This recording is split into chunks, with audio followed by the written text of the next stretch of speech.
Dear professors, well-esteemed colleagues, my presentation will be about the public finances of the EU. Now, that's a very comprehensive topic, and we could write a 600 pages long book about it. So my presentation will rather be about some focal points. Also from historical aspect, also from critical aspect, and also from the aspect of contemporary challenges. First of all, I would like to introduce this whole topic with its historical background. Now, of course, there were initiatives in the 1970s as well, and other things occurring in the field of monetary and fiscal policy in the 70s and 80s. But the very point that really started the development of the economic and monetary union was the Maastricht Treaty, coming into effect at the 1st of November 1993. What did it contain? It contained many things related to the EMU, but maybe the most important are the Maastricht convergence criteria, which you can see in the left column here, a little bit simplified in comparison to the text that you can find in the treaties, but the most important features are there. And since we now talk about the public finances, I would like to draw your attention to the second point of the presentation, which is about the fiscal requirements posed by the Maastricht Treaty, which is the 3% for the ratio of the planned or actual government deficit to gross domestic product at market prices, and 60% for the ratio of government debt to gross domestic product at market prices. I would like to repeat that's a simplified text in comparison to the legal text. And we can summarize these two requirements as sound and sustainable public finances. There were many critics towards the treaty itself. Its set of criteria couldn't really be met except for Luxembourg just after the Maastricht Treaty coming into effect. But there were some developments as well, and the most important development was the Stability and Growth Pact in 1997. It was the tool that introduced the concept of excessive deficits, which takes us to the topic of fiscal austerity and fiscal discipline, which will be of crucial importance, especially after the 2008 crisis and the 2011 euro crisis. What we have to mention about this first version of the EDP, because then there was a reform, and I will talk about that later, is structure, the preventive arm and corrective arm. And it's very interesting about European Union crisis management. We can see it also, for example, in the single resolution mechanism of the banking union, that we had an arm that is preventive and an arm that deals with problems that already occurred. And here, in the system of the SGP, it is called preventive and corrective arm. What does it contain? Political commitment, which includes the peer pressure among member states to pressure each other into the budgetary discipline. Preventive elements like submitting budgetary plans to the Council, and dissuasive elements, reactionary elements, not in the way of socialist terminology, but in the way of technical terminology, which includes the excessive deficit procedure as well. Afterwards, many critics was against this system as well, because the two treaties together set a very strict and hard to meet set of requirements. There were certain reforms, and there were sounds that said, even in the literature, even among professionals, that should we just forget the pact? Should we just leave this whole thing alone? That will lead us to another topic, to the topic of Economic and Monetary Union 2.0. But before that, briefly, we have to talk about, sorry, I just want to know how much time I have. We have to talk about the 2008 crisis and the euro crisis and its impact, because that was maybe the most important crisis until the recent years, and also today, because that's another topic, we will talk about that later. This 2008 crisis hit the whole global economy very hard and produced a situation that also the European Union had to deal with. And interestingly, this crisis is nowadays described by the literature more or less as one of the best catalysts of the so-called crisis-driven evolution of the European Union. Because that was a time when, at one hand,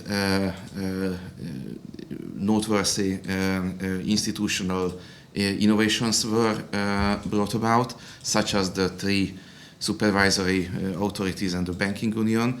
And secondarily, that was that grace period when, in the aftermath, the European Union could extensively intervene into the fiscal area and the fiscal finances of the European Union, because as we know, there's always been resistance towards that. This is why, for example, tax harmonization is not really in progress within the European Union.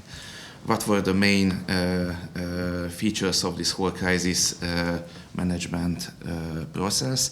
I would like to point out the bailout packages, which cost much to the European Union. Only Greece received more than 300 billion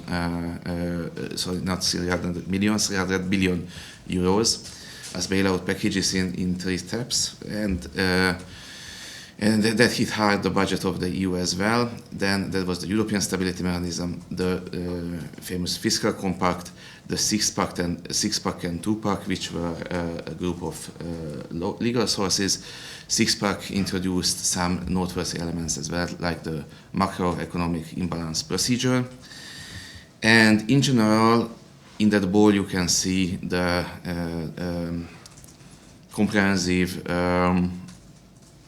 goals of this whole process, so to ensure the balanced or surplus character of national budgets, increasing the impact of the recommendations made by the European Commission, and better coordination of national economic policies towards the so-called financial sustainability. Oh yes, and in relation with 2008, it is worth mentioning the case of the so-called GIPS countries, which, as you know, Greece, Italy, Ireland, Portugal and Spain, which were extremely hardly hit by all these events. And but they were hit differently. I don't want to mention all of them.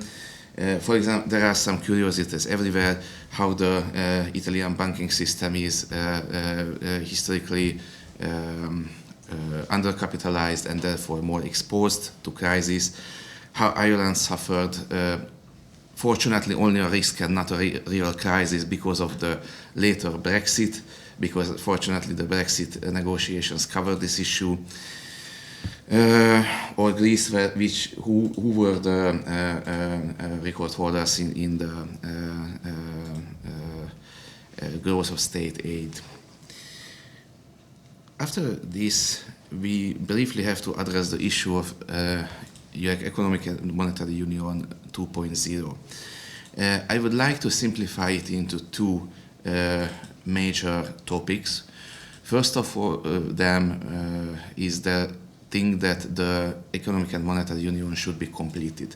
Now, it's very interesting because I found literature where they wrote that Economic and Monetary Union 2.0 is already completed because the concerned Spanish author considers the banking union as the second step. But in general, we rather talk about the fiscal union and the also at this moment not really existing capital markets union as something more, which will mean the real Economic and Monetary Union 2.0.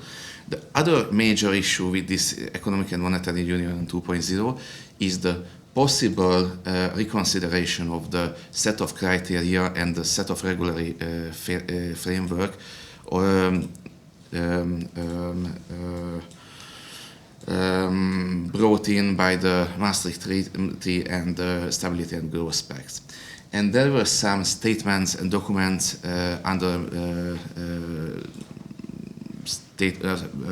supporting this thought also on behalf of the EU regulator. For example, the 5 Presidents' report in 2015 or the 10 points of the Commission brought in 2022, which I'd like to focus on right now, because one of the questions, the most intriguing questions related to this proposed reform is whether we have to keep the 3% and 60% limits or we have to eliminate it. And right now, although there is literature that suggests that it should be somehow eliminated and country-specified percentages should be introduced, the Commission said that it should stay its point 2 of the 10 points. And I would also like to draw the attention of the well-esteemed audition to the fact that the escape clauses for some economic downturns and exceptional circumstances will also remain. Interestingly, in relation with this whole EMU 2.0 reform, it is always the or in general, always the stronger economies that doesn't really support it, interestingly. Germany and France, whose banking system are all right, or Austria and Belgium and others. And these GIPS countries would like something better than the current situation. And then the last point, because my time is going relatively fast, what I'd like to draw your attention to are these contemporary challenges of the recent years, which is on one hand, the green and digital transition, which is general globally, also in the European Union, and the other thing, which really seriously impacted the EU budget, but also became an opportunity to financially support these transitions that I just mentioned, is the COVID-19 aftermath. What exactly happened? It was considered by the Commission and mostly by the literature as well as an opportunity for transforming the resilience of Europe. This resilience is nowadays a very popular word coming from the field of psychology, but there are many types of resilience, of course, and it means the ability to be able to fight off the challenges and other things that should be fought off in a way that is proper and so the integrity of the entity doesn't get hurt. And within this whole fight for resilience, we have to mention the Next Generation EU and the Recovery and Resilience Facility, which very boldly intervened into the 2021-2027 multi-annual financial framework, setting rules about the recovery as well and how to build this resilience, and introducing a very strict regime of requirements for these twin transitions, the green and digital transition. You can see the percentages at the lower picture there. And I would like to point out that nowadays, we can, in general in the European Union, but this affects budgetary issues as well, we can observe a so-called horizontalization of the green and digital requirements in almost everywhere. You can check the new Erasmus Plus program, the industrial strategy, and these are also intertwined and interconnected. For example, the new MiCA regulation about cryptocurrencies also contains many green requirements. So it's a very interesting thing and will be intriguing to observe it further, how this horizontalization will continue. I would like to mention the term of green finances as well, because nowadays it is a very important thing to transform the economy in a way so the problematic activities, industries, sometimes even regions are excluded from the blood circulation of the economy. And last but not least, it was basically from another research of mine, but it's very interesting to see how Title IX of the annual budget of 2022 sets the priorities and sets also the sums for what to support. And here you can observe two very important things: the Just Transition Fund and the Just Transition Mechanism. And on the right picture, excuse me, I know it is the font is very smaller than it should be, but I couldn't orchestrate it in another way. So that's a very interesting thing. There's a so-called LIFE program, which also aims the green transition, and this Just Transition Mechanism is also so it also covers the social aspects. This is why Just Transition. This is always a concern about green transitions, how it will affect the social side of the story. And very interestingly, they are a bit asynchronic in the way that LIFE program receives no support from the RRF, whereas the Just Transition Mechanism receives its sources since the introduction of the RRF. So almost or more than half of the sources are from the RRF. I couldn't really find the answer why, but it's very interesting. Yes, and these are the points I wanted to point out. Thank you for your attention.